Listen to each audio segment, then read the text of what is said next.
Good morning everyone, Jai Swaminarayan to you all. Today I am going to continue with the new unit, and the new unit is related to controlling. It is there in BO for the 12th standard. So let us understand the meaning of controlling. Controlling is to maintain a balance between efforts and results and between resources and objective. तो controlling में एक तरह का balance create करने की कोशिश की जाती है एफर्ट्स और रिजल्ट के बीच में, और इसके अलावा रिसोर्सेस और ऑब्जेक्टिव्स के बीच में बैलेंस क्रिएट करने की कोशिश होती है. So it is the general meaning of controlling.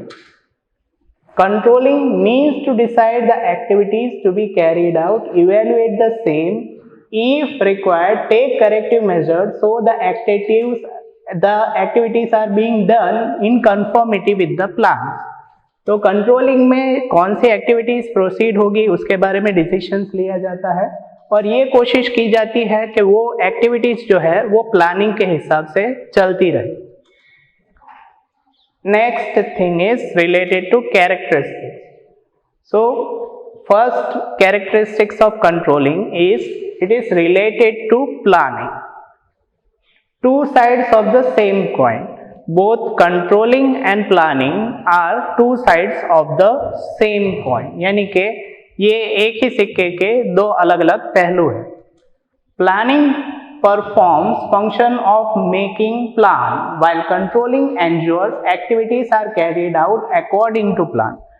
Planning में प्लान बनाने का काम होता है, जबकि कंट्रोलिंग में ये देखने का काम होता है कि जो भी एक्टिविटीज प्लानिंग में डिसाइड की गई है वो प्लानिंग के हिसाब से चले. Like twins, so both planning and controlling they are like twins only.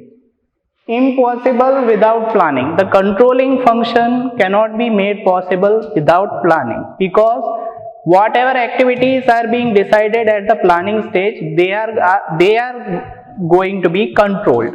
तो प्लानिंग का होना जरूरी है जिससे कि हम उन एक्टिविटीज पे कंट्रोल डिटरमाइन कर सके जो प्लानिंग स्टेज पे डिसाइड की गई थी. Functions at every level of management. Controlling is being performed at every level of management. It is not being confined to one particular department or section. तो controlling एक ऐसा फंक्शन है जो हर एक लेवल ऑफ मैनेजमेंट में present होता है, वो टॉप लेवल ऑफ मैनेजमेंट हो, मिडिल लेवल ऑफ मैनेजमेंट हो या फिर बॉटम लेवल ऑफ मैनेजमेंट हो. So it is not generally confined to one particular department or section. Managers control subordinate at every level. जो भी managers होते हैं अलग अलग लेवल्स के, वो अपने अंदर काम करने वाले सबॉर्डिनेट्स को कंट्रोल करने की कोशिश करते हैं. उनके द्वारा जो भी एक्टिविटीज होती है उस पर वो अपना कंट्रोल इम्प्लीमेंट करते हैं या फिर अपना कंट्रोल इम्पोज करने की कोशिश करते हैं. So managers that are working at different level try to control the activities of their respective subordinates. Extent of control depends on level of management. तो कितना एक्सटेंड ऑफ कंट्रोल किसी पर्टिकुलर एक्टिविटी जो business की होती है उस पर कितना कंट्रोल रहेगा वो लेवल ऑफ मैनेजमेंट के ऊपर डिपेंड करता है. Third point is continuous process. By keeping constant supervisions over the activities of the personnel, constant effort must be made to remove deviation. तो कंट्रोलिंग एक कंटिन्यूअस प्रोसेस है क्योंकि उसमें ये कोशिश की जाती है कि जो भी वर्कर या सबऑर्डिनेट जो कॉन्स्टेंटली काम कर रहे हैं उनके काम पे सुपरविजन रखा जाता है, और उनसे अगर किसी तरह का डेविएशन या डिफरेंस डिजायर्ड एक्टिविटी में हो रहा हो तो उस डेविएशन को हटाने की कोशिश की जाती है. So controlling is a activity that is being implemented और that involves the supervision, and it also involves the deviation और removing of deviation from the desired activity. Quality control, cost control are important and constant activities. तो जो quality control और cost control जो होते हैं वो business के कुछ इंपॉर्टेंट एक्टिविटीज है। कंट्रोलिंग इसलिए एक कंटिन्यूअस प्रोसेस है क्योंकि बिजनेस में हर एक जो एक्टिविटी होती है उस पर सुपरविजन होता है और उसमें अगर किसी तरह का डेविएशन या डिफरेंसेस जो अराइज हो रहा है उसे रिमूव करने की हमेशा कोशिश की जाती है। इस वजह से कंट्रोलिंग को एक कंटिन्यूअस प्रोसेस कहा जाता है। It is an and activity of management. Controlling begins after managerial functions. तो कंट्रोलिंग जो है वो दूसरे मैनेजरियल फंक्शंस के बाद में स्टार्ट होता है।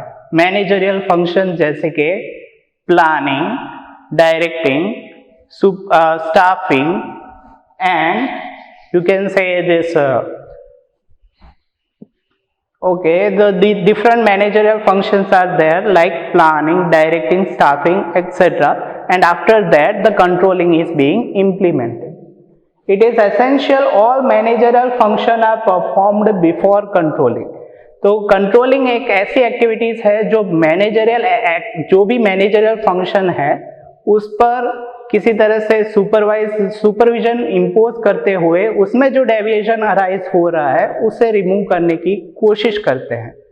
तो इस वजह से कंट्रोलिंग एक ऐसा इंपॉर्टेंट फंक्शन है जो लास्ट में परफॉर्म किया जाता है और उससे पहले दूसरे मैनेजरियल फंक्शंस का परफॉर्म हो जाना जरूरी होता है क्योंकि कंट्रोलिंग जो है वो उन एक्टिविटीज के बेस पे इंप्लीमेंट होता है। Related to future, manager and have control over past activity, but he can analyze past activity so that he can take benefit in future. Managers जो होते हैं वो जो भी पास्ट में इवेंट अराइज हो चुके हैं उन पर उनका किसी तरह का कंट्रोल नहीं होता, लेकिन वो उस पास्ट की एक्टिविटीज को एनालाइज करते हुए जो भी एक्टिविटीज उन्हें फ्यूचर में करनी है उसके बारे में डिसीजंस ले सकते हैं और उस एक्टिविटीज को एनालाइज करने से उन्हें फ्यूचर में कुछ बेनिफिट मिल सकता है। Thus, controlling is related to improvement in future.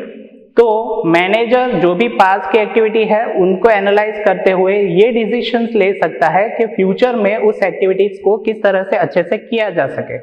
इस वजह से जो कंट्रोलिंग है वो फ्यूचर में जो इम्प्रूवमेंट करना है उससे रिलेटेड है।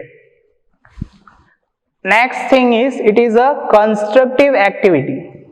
Function of controlling is to see that worker work as per planning and they are guided properly.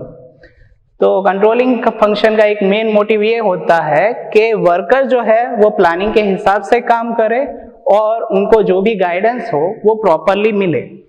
It rectifies mistake and takes steps to ensure that mistakes are not repeated. Controlling में जो भी mistakes होते हैं उन्हें सही करने की कोशिश की जाती है और ये भी कोशिश की जाती है कि वो मिस्टेक फिर से रिपीट ना हो। इस वजह से controlling can be termed as a constructive activity. Next thing is internal process. Various activities of the business enterprise that is production, sales, purchase, financial accounting, working method of employee, etc. are integral part of control system. तो जो भी business enterprise की अलग अलग activities होती है जैसे कि purchase, production, sales, financial accounting, working method of employees, ये सारे जो है वो कंट्रोलिंग के एक अहम भाग होते हैं, वो एक इंटीग्रल पार्ट होता है कंट्रोलिंग का। Due to these various activities, it become possible to control over business. In activities की वजह से हम बिजनेस के ऊपर एक अच्छा कंट्रोल इम्पोज कर सकते हैं। So that is why controlling is a internal process that is there in the business. Controlling is a subjective activity. Controlling is exercised on worker by workers. तो कंट्रोलिंग एक ऐसा एक्टिविटी है जो एक worker के द्वारा दूसरे वर्कर के ऊपर इन्फ्लुएंस होता है। Every activity is performed ultimately by the person. हर एक जो एक्टिविटी है वो किसी व्यक्ति के द्वारा ही होती है. That error and deviation are also due to human weakness. इसमें जो भी गलतियां या जो भी डिफरेंसेस अराइज होते हैं डिजायर्ड एक्टिविटीज में, वो ह्यूमन वीकनेस की वजह से ही अराइज होते हैं. इस वजह से कंट्रोलिंग जो है वो एक पर्सन ओरिएंटेड एक्टिविटी है या सब्जेक्टिव एक्टिविटी है, क्योंकि ये अल्टीमेटली जो है वो किसी ह्यूमन बीइंग के ऊपर ही इम्पोज होता है, जो किसी तरह की गलती करता हो या फिर किसी तरह की डिफरेंसेस क्रिएट करता हो.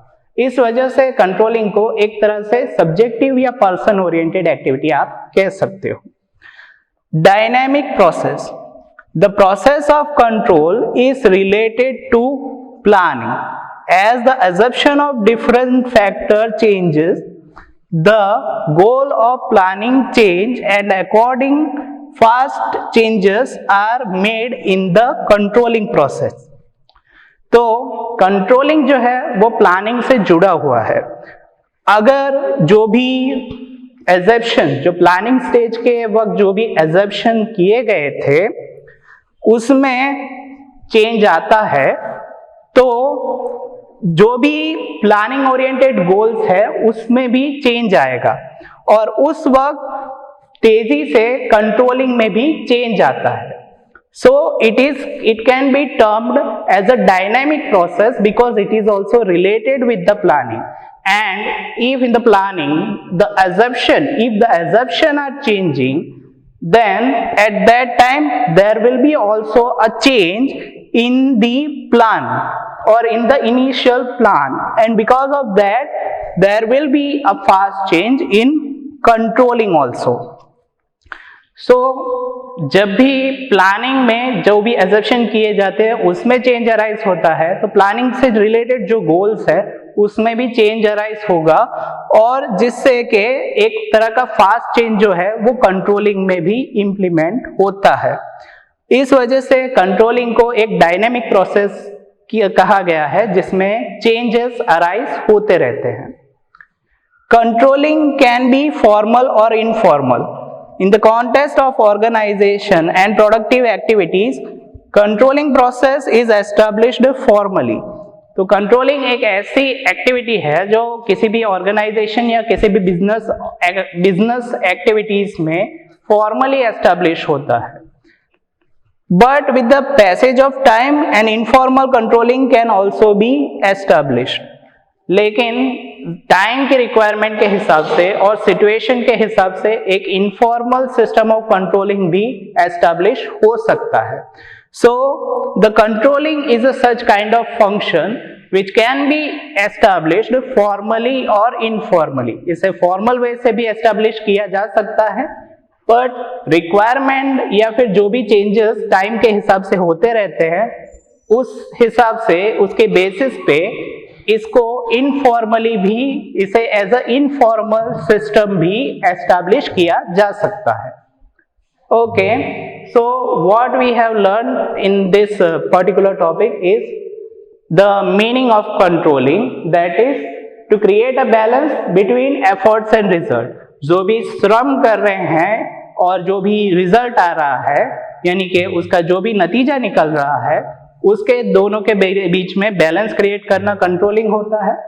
और इसमें रिसोर्सेस और ऑब्जेक्टिव्स के बीच में भी बैलेंस क्रिएट करने की कोशिश की जाती है.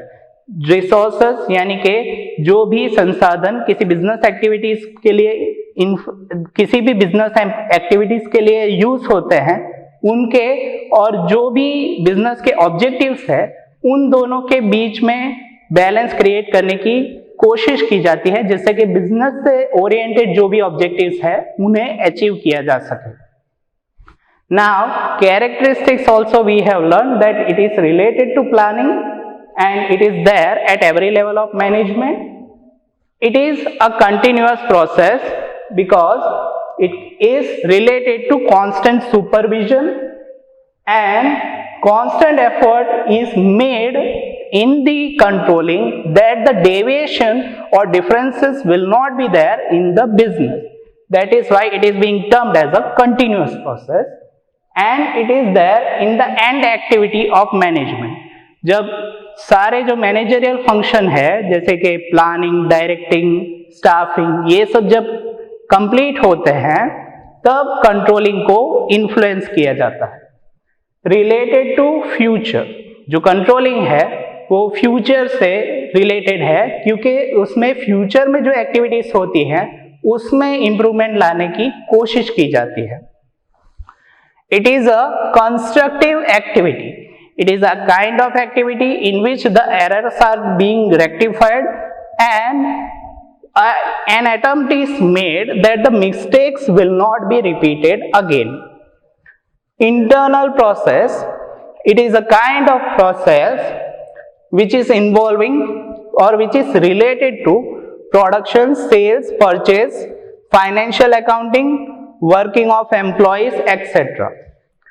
Controlling is a subjective activity or person-oriented activity because it is being imposed on the workers who are working in the business organization.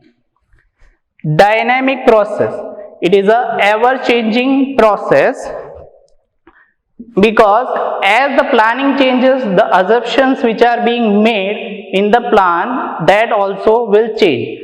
And when the assumptions are changing, the goals which are being set at the planning stage, that also will change, and according to that there will be a fast change in the controlling process.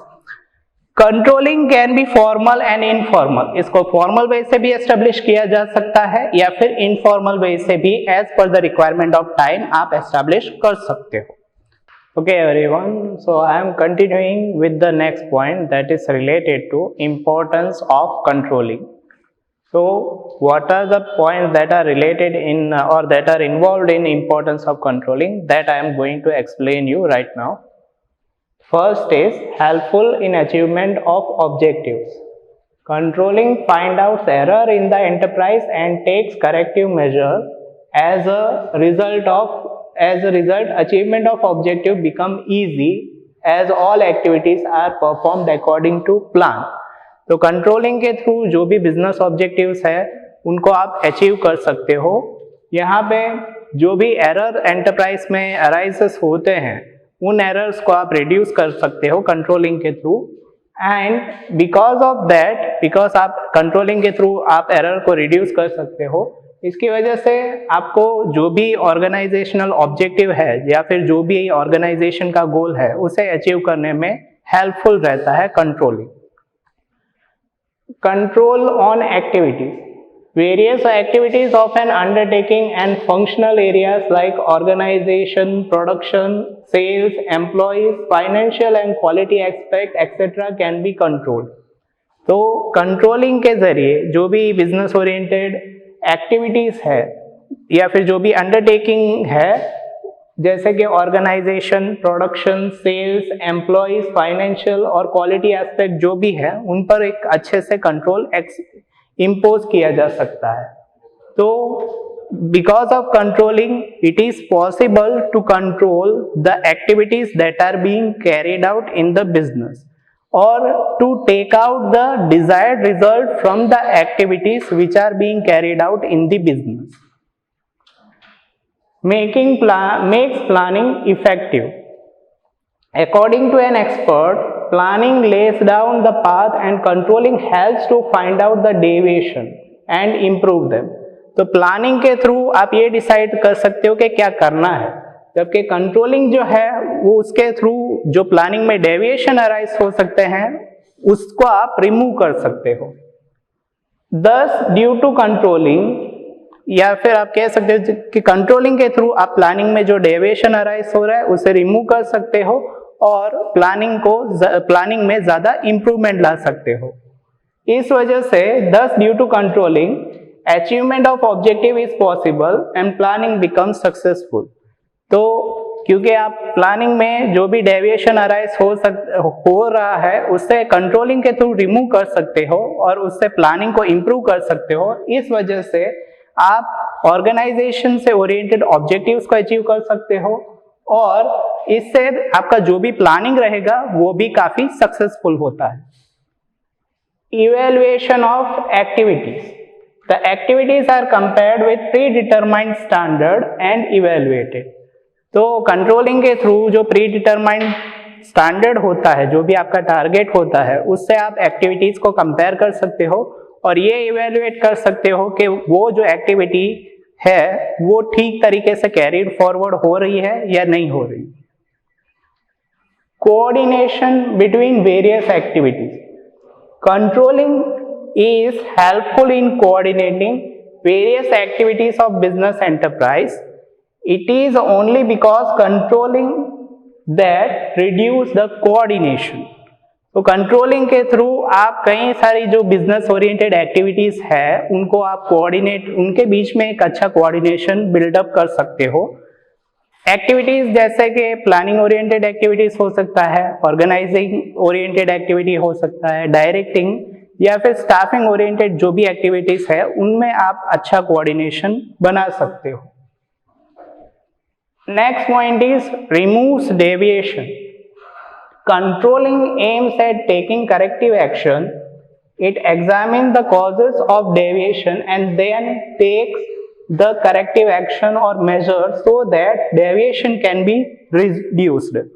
तो controlling को इसलिए impose किया जाता है ताकि जो भी deviation है उसे रिड्यूस किया जा सके और सही जो स्टेप्स है वो लिए जा सके जिससे कि डिजायर्ड ऑब्जेक्टिव्स या डिजायर्ड गोल को अचीव आप कर सको। So it aims at taking corrective action. जो सही स्टेप्स है, जो किसी भी चीज को सही करने के लिए या फिर किसी भी एक्टिविटी को सही करने के लिए जो भी स्टेप्स लेने चाहिए उस पर कंट्रोलिंग का एम होता है, यानी कि कंट्रोलिंग उसी मोटिव से इन्फ्लुएंस किया जाता है। It examine the causes of deviation and then take corrective measures so that deviation can not be reduced और so that deviation can be reduced.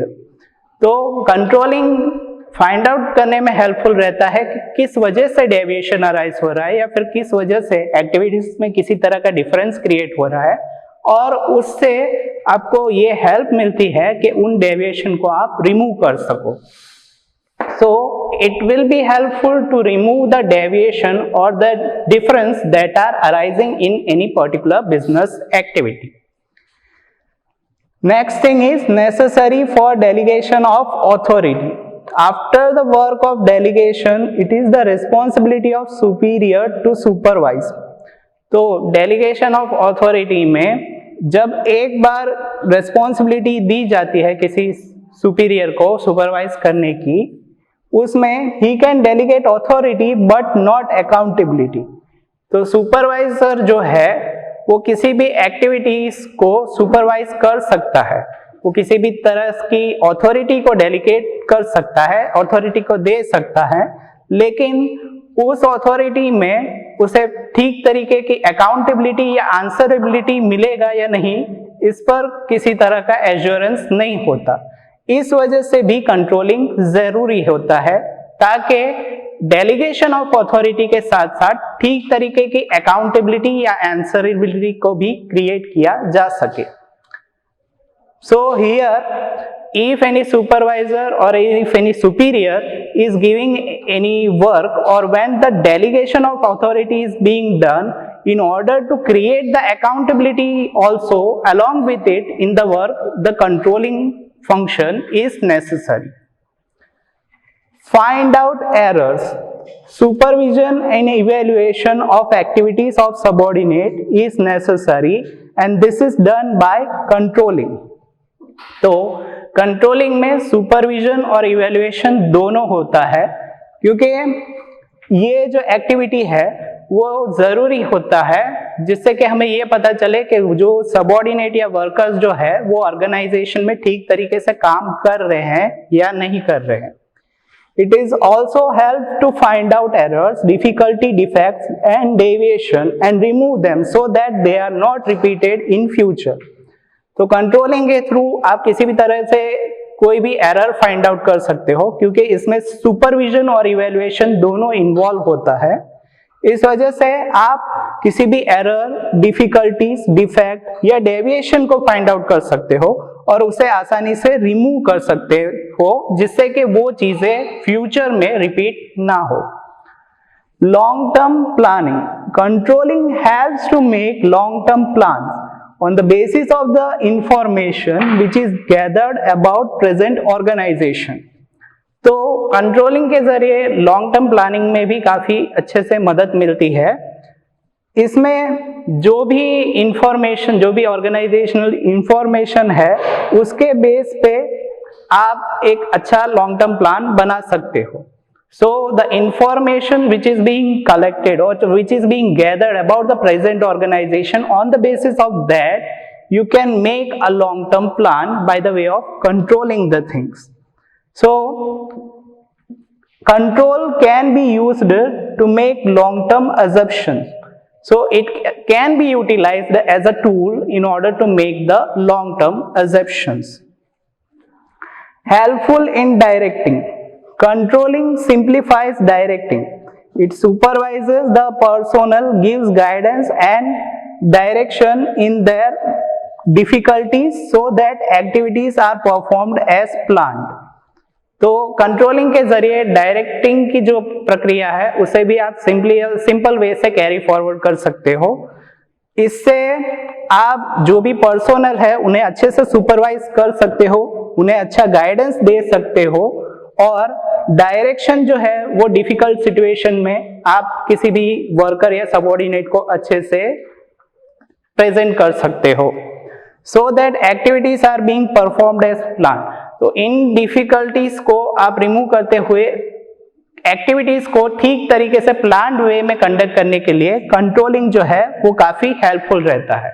In order to give the proper guidance and direction also, it will serve helpful और it will prove helpful to the business organisation.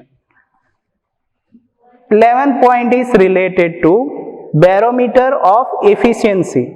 In business enterprise, if control is exercised efficiently, management become more efficient. तो अगर business enterprise में controlling का जो function है वो ठीक तरीके से प्रोसीड होता है तो जो भी मैनेजमेंट है वो काफी एफिशिएंट हो जाता है। So controlling is called as the barometer of efficiency. तो कंट्रोलिंग जो है वो किसी भी बिजनेस ऑर्गेनाइजेशन की एफिशिएंसी या उसकी क्षमता को आइडेंटिफाई करने के लिए भी काफी हेल्पफुल रहता है। Okay, so just for a brief explanation, I am going to again go through the points that I have explained to you. First important point was helpful in achievement of objectives. Business के जो goals या objectives रहते हैं उन्हें achieve करने के लिए controlling helpful होता है। Controls on activity, जो भी organizational activities है या फिर जो भी sector oriented activities है, जैसे कि production, sales, employees oriented activities है, उनको कंट्रोल करने में कंट्रोलिंग यूजफुल होता है। Make planning effective.